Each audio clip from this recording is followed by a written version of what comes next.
민수기 31장 13절에서부터 24절까지의 말씀입니다. 민수기 31장 13절에서 24절까지의 말씀입니다. 모세와 제사장 엘르아살과 회중의 대표들이 모두 그들을 맞으러 진 밖으로 나갔다. 그러나 모세는 전선에서 막 돌아오는 군 지휘관인 천부장들과 백부장들을 보고 화를 내었다.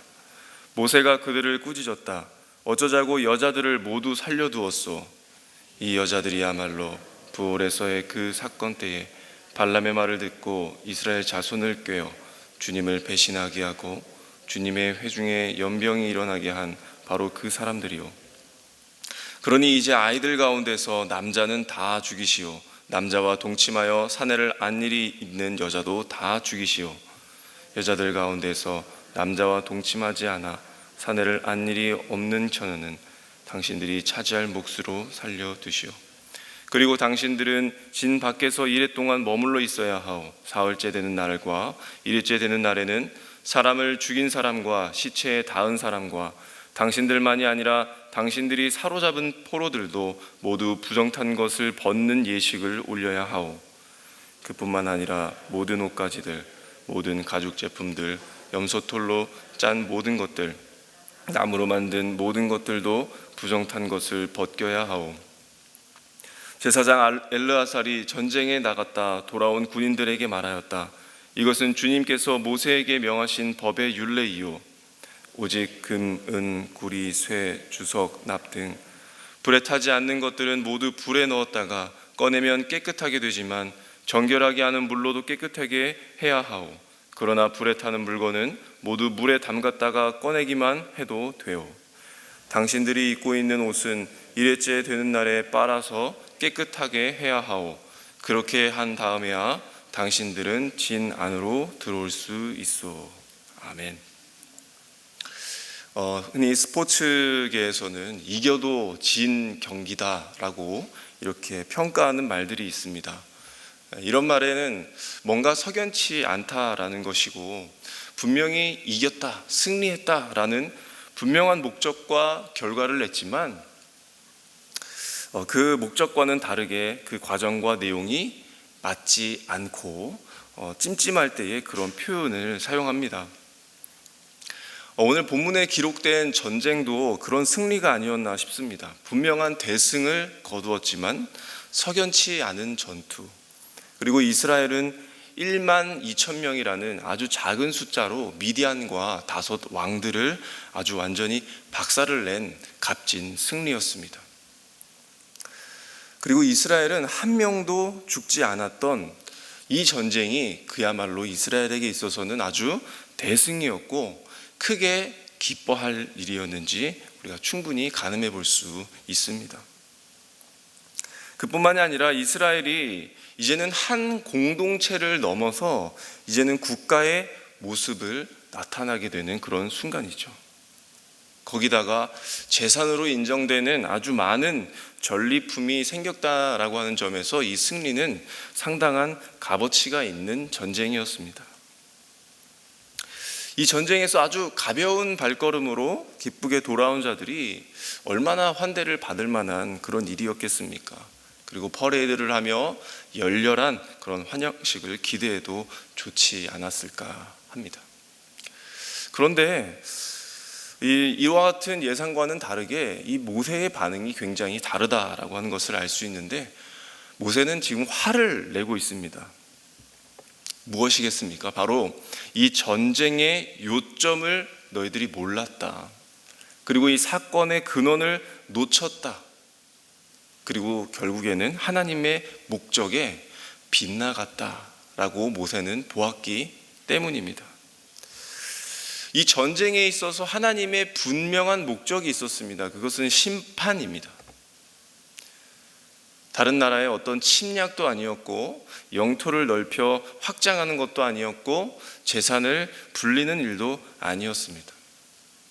물론 하나님께서는 내가 너희들에게 땅을 주시겠다라고 했던 약속이 있었지만 앞서 하나님은 그 족속을 진멸하는 것, 이스라엘을 부정하게 만든 그 요소가 하나님의 손에 의해서 철저히 무너지는 것, 그것을 완전히 잘라내는 것, 그래서 다시는 접붙임 당하지 않도록 하시려는 목적이 이번 전쟁의 핵심, 하나님의 목적이었다라는 것이죠.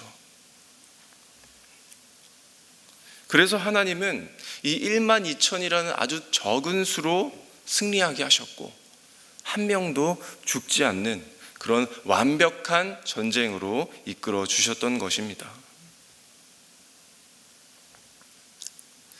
이스라엘은 이 하나님의 이 거룩한 전쟁을 치르고 승리하면서 성인 남자들만 죽이고 여자들, 그리고 어린 아이들, 그리고 전리품을 챙겨왔습니다.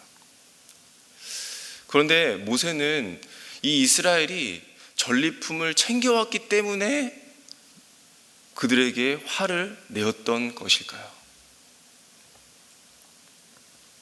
신명기 20장에는 이 전쟁에 관한 그 법이 나옵니다. 그 14절에 보시게 되면 20장 14절에는 여자들과 아이들과 가축과 그 밖에 성 안에 있는 모든 것은 전리품으로 가져도 된다. 당신들이 대적에게서 빼앗은 것은 하나님이 당신들에게 주신 것이니 당신들의 마음대로 먹고 쓸 수가 있다. 이렇게 기록하고 있습니다.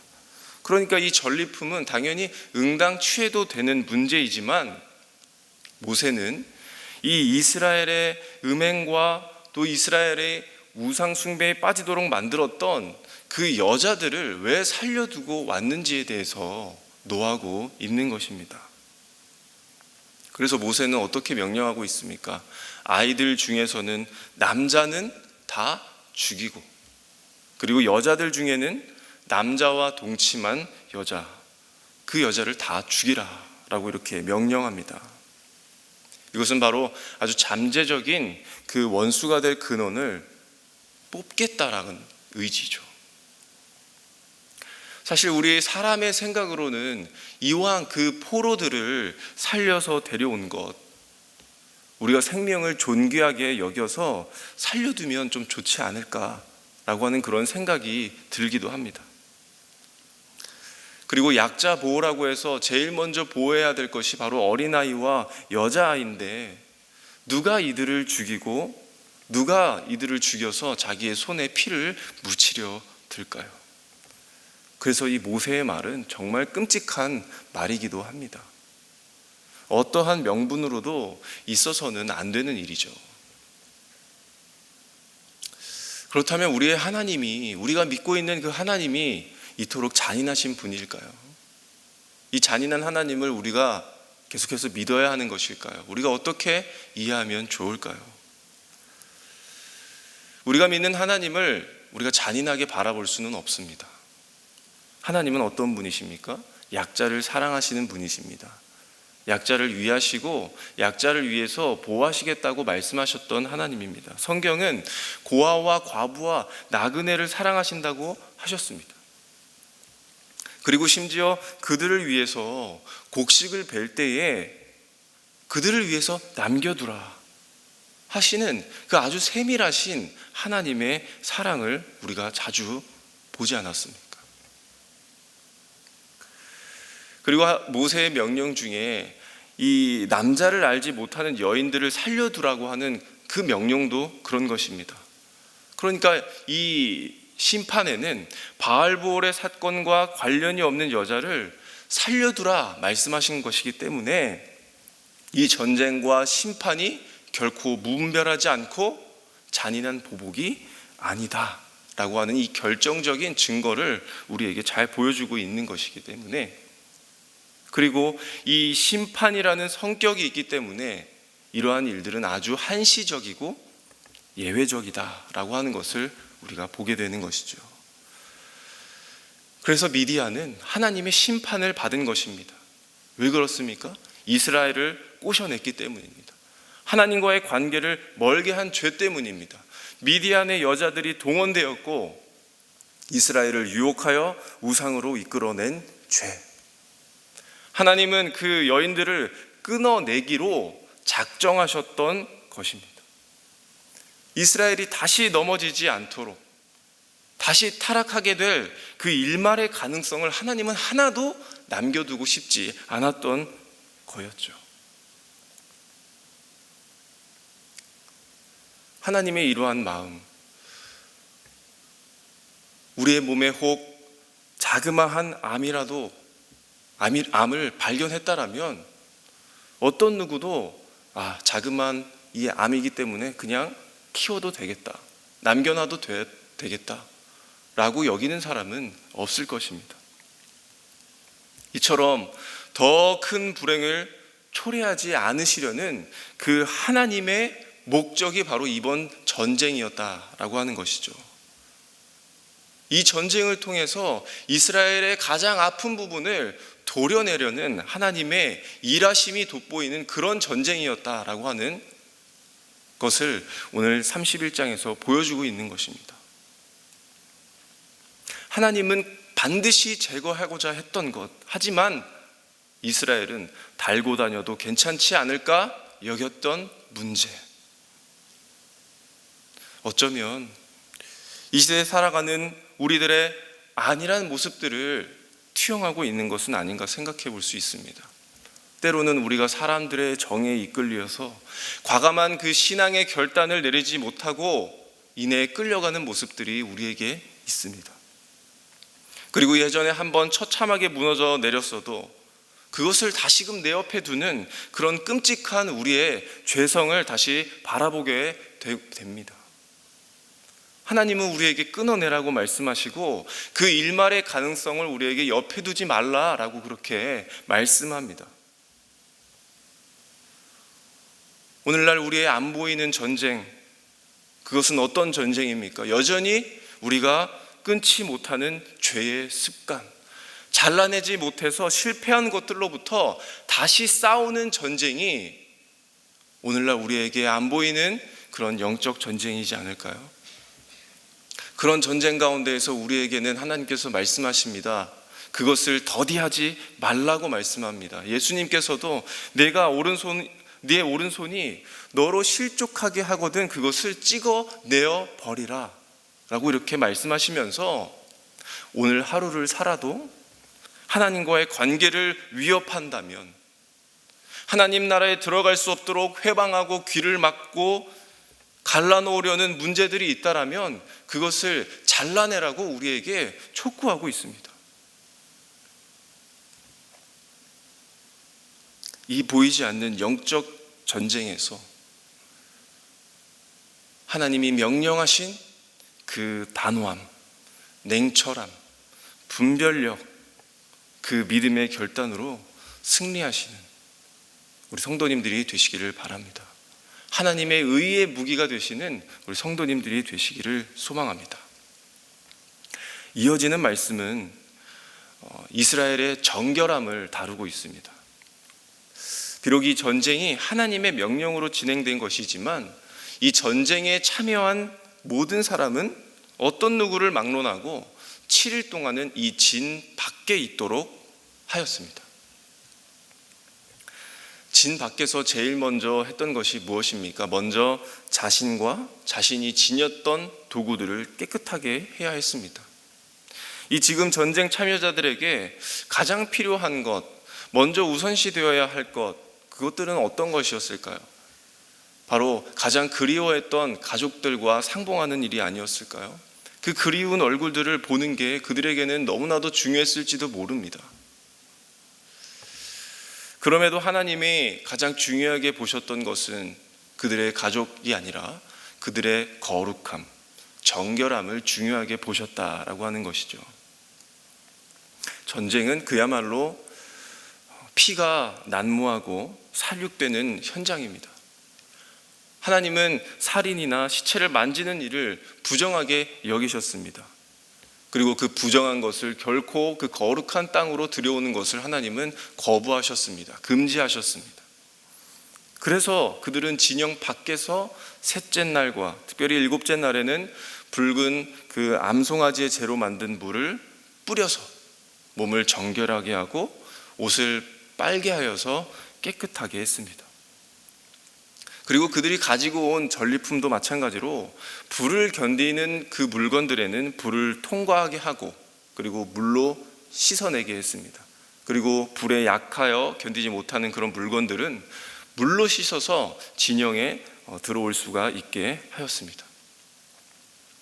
이러한 정결 의식, 정말 겉으로만 본다면 정말 이 살인한 나의 몸과 피로 얼룩진 자기의 몸과 옷과 그 전리품들이 이러한 의식을 행한다고 하여서 정말 부정한 게 깨끗하게 되어질 수 있는 것일까?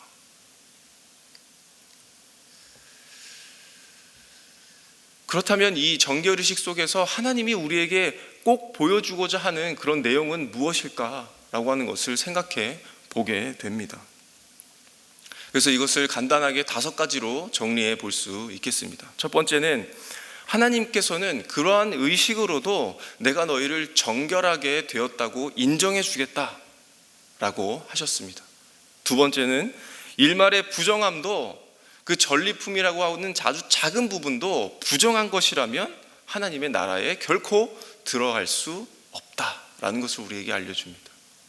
그리고 세 번째로는 하나님은 그 일을 통해서 이스라엘 그 거룩한 공동체를 지키시고 보존해 나가신다라고 하는 것입니다. 그리고 네 번째로는 하나님이 명령하신 전쟁이지만 이스라엘 역시도 용서를 받아야 심판을 면할 수 있다라고 하는 것이고, 그리고 마지막으로 중요한 것은 그 일주일의 시간을 가짐으로써 그 죄의 결과가 얼마나 심각한 것인가를 인식하는 그런 시간을 갖게 된다는 것입니다. 무슨 말입니까? 이 일들이 자신들의 죄로 하여금 일어나는 것이구나. 이 전쟁이 결코 하나님이 기뻐하는 전쟁만이 아니구나. 하나님의 마음을 아프게 했구나. 우리의 죄로 말미암아 하나님 나라를 훼손했다는 그 사실과 그 죄의 대가가 생명을 취하는 죽음의 심판이었구나라고 하는 것을 그들이 시간을 가지면서 인식하게 된다는 것입니다.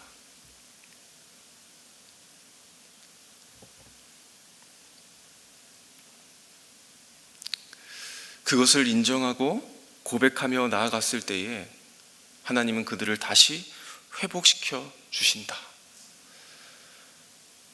이 사실을 믿는 백성들의 믿음을 보시고 하나님은 받아주신다는 것입니다. 다시 내가 너희와 교제하겠다, 회복하게 하겠다라고 하는 것을 보여주시는 것이죠. 그래서 시편 51편의 기자는 이렇게 고백합니다. 하나님께서 구하시는 제사는 상한 심령이다. 상하고 통회하는 마음을 주께서 멸시하지 아니하신다 라고 이렇게 고백합니다. 상한 심령으로 하나님께 다시 나아갈 때에 심판을 받지 않고 이제는 거룩한 나라의 거룩한 백성으로 회복된다라고 하는 초점이 있는 것이 바로 이 정결의식입니다. 우리에게도 그런 것이죠. 천국이 그렇습니다. 우리는 천국에 죄를 가지고 들어갈 수 없고 죄를 품고 그 하늘나라의 공동체에 속할 수가 없습니다. 그러나 우리는 죄인인데 어떻게 하늘나라의 그 천국에 들어갈 수 있는 것입니까? 예수님의 희생, 피 흘리심이 우리를 정결하게 하셨기 때문에, 친히 죄를 담당하신 어린 양 예수를 통해 회복시키시기를 원하시는 그 하나님을 바라보기 때문에 우리가 하나님 나라에 들어갈 수 있는 것입니다. 그 하나님의 사랑을 믿고 그분의 죄사함을 받아들이는 것, 우리가 그 능력을 입고 우리가 나음을 입고 깨끗게 되어서 천국 시민, 천국의 백성으로 사라지게 되는 것입니다. 우리에게 주어진 시간들이 많습니다. 그 시간 속에 회개와 고백, 돌이킴과 자백, 하나님의 용서와 자비가 있기를 바랍니다. 우리의 보이지 않는 그 영적 전쟁에서도 하나님은 우리를 대신하여 지금도 친히 싸워주고 계시며 우리를 다시 거룩한 백성으로 삼으시기로 작정하신 그 하나님의 일하심을 보는 시간들이 되시기를 바랍니다. 오늘 나의 이 하루가 이 모든 영광과 찬양을 하나님께 돌려드리는 성도님들이 되시기를 간절히 소망합니다.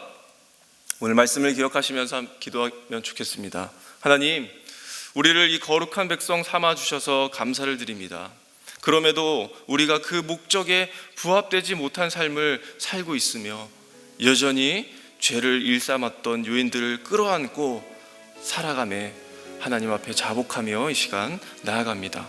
다시 우리를 부르시는 하나님의 그 진영 안으로 들어가는 은혜를 누리게 하여 주시고 밖에서는 차마 몰랐지만 친히 싸우시는 하나님을 알게 되고 그 승리의 기쁨을 안에서 크게 나누며 누릴 수 있는 저희들 되게 하여 달라고 시간 함께 기도하며 나가겠습니다. 그리고 우리 교회를 위해서 기도하겠습니다.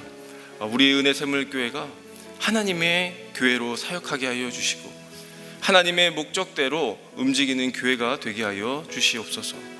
우리 교회가 의의 도구가 되게 하여 주시고 이 세상의 빛과 소금과 의의 무기로 삼아 주셔서 이 교회에 세우신 하나님의 뜻을 이루어가 주시옵소서. 그리고 특별히 여름 성경학교가 계속해서 진행 중에 있습니다. 우리 다음 세대가 하나님의 군사로 더욱 도약하게 하시고 이전 세대가 더 나은 믿음으로 세워져 갈 수 있도록 함께 기도해 주시겠습니다. 그리고 각자 가지고 나오신 기도 제목들로 기도하신 후에 자유롭게 돌아가시도록 하겠습니다. 기도하겠습니다.